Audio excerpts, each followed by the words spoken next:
toujours sur Outre-mer 360 Radio et nous continuons de vous faire vivre le meilleur de cette 60e édition du Salon international de l'agriculture.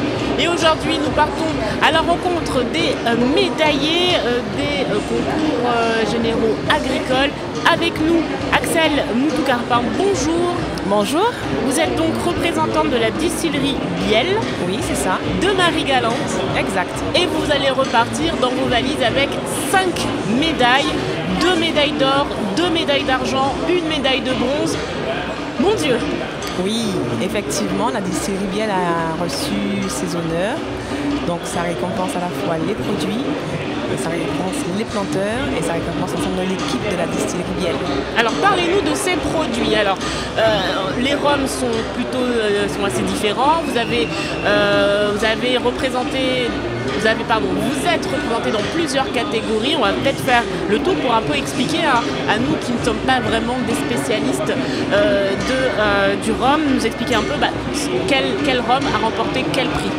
Alors nous avons remporté des prix en rhum blanc, en rhum ambré et en rhum vieux.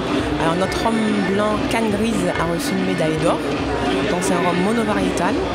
Nous avons reçu une médaille également d'argent sur notre rhum ambré 50 degrés.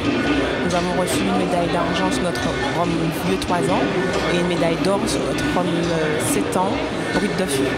Comment se fait une place dans ce secteur très concurrentiel du rhum? Parce que là, c'est le rhum de Marie-Galante qui est à l'honneur, mais il y a énormément de rhum à la Martinique, à la Réunion. Comment vous réussissez à vous positionner?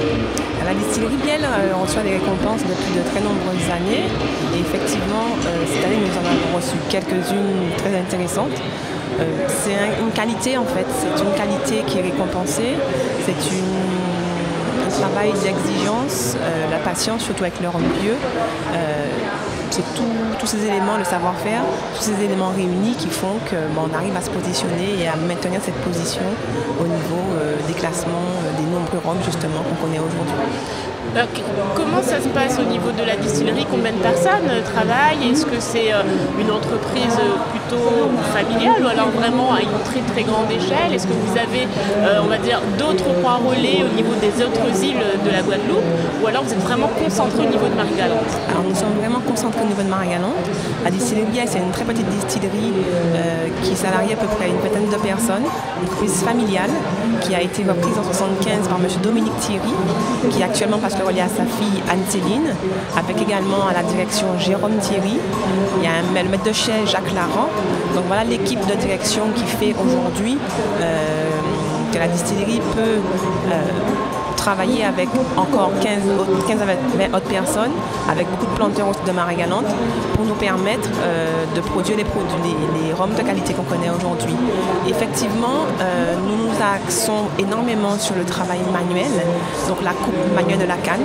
Il faut savoir qu'à la distillerie, plus de 95% de la canne qui arrive est coupée à la main, donc on y tient particulièrement, donc ça met également en valeur les planteurs. Nous faisons un concours du meilleur coupeur de canne chaque année pour valoriser justement ce métier qui tend à disparaître, pour pouvoir faire un focus, mettre en lumière les planteurs. Sans planteurs, il n'y a pas de rhum. Donc nous n'avons pas de plantation à la distillerie, nous travaillons avec des planteurs de l'île et l'important pour nous de les mettre en lumière, de faire valoir leur savoir-faire au niveau de Marie-Galante, au niveau de la Guadeloupe et au niveau du monde plus largement, parce que cette année nous espérons recevoir parmi les participants une équipe de la Réunion. Donc on aurait aimé véritablement qu'on puisse valoriser ce métier et c'est vraiment le début de la chaîne pour nous, nos planteurs. Comment ça se passe au niveau de l'export à l'international notamment? Parce que c'est vrai que ce marché finalement c'est un marché qui est vraiment porté sur l'export. Ce marché est porté sur l'export. Alors 10 à 20% de notre production partira à l'export parce que nous réalisons une grande partie de notre chiffre d'affaires à notre boutique à la distillerie Biel à Marie-Galante.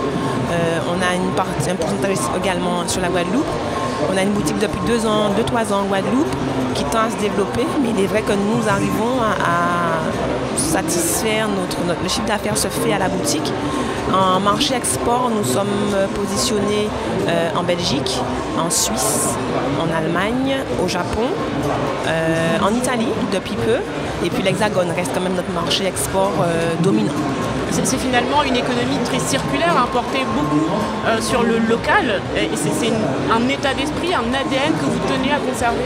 Oui, ça tient particulièrement à cœur à l'équipe de la direction de la distillerie Biel de valoriser le local, tant sur les procédés de fabrication, tant sur la culture, le patrimoine, et puis tant aussi sur les personnes avec qui nous travaillons. En tout cas, la distillerie Biel qui repart avec ses 5 médailles. Félicitations. Le stand est juste derrière nous pour ceux qui souhaitent. Nous sommes là encore jusqu'à dimanche puisque le Salon international de l'agriculture se terminera le 3 mars prochain. Merci beaucoup Axel Moutoukarpin. Merci à vous. Merci. Et on espère donc pouvoir avoir l'occasion de visiter votre stand. De visiter, venir déguster, ce sera avec grand plaisir. L'abus d'alcool est dangereux pour la santé, attention. Merci.